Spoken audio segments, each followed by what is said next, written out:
Now that we have an explanation of what idioms are, what they're used for, and that they don't really mean what they say, I would like to challenge all of you to complete the idiom.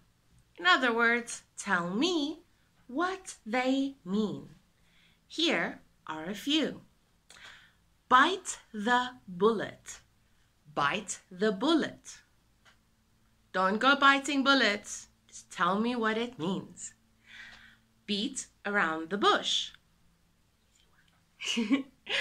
A dime a dozen. A dime a dozen. A blessing in disguise. A blessing in disguise.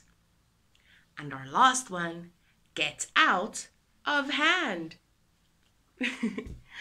I would like to challenge all of you to come and tell me what you think those idioms mean.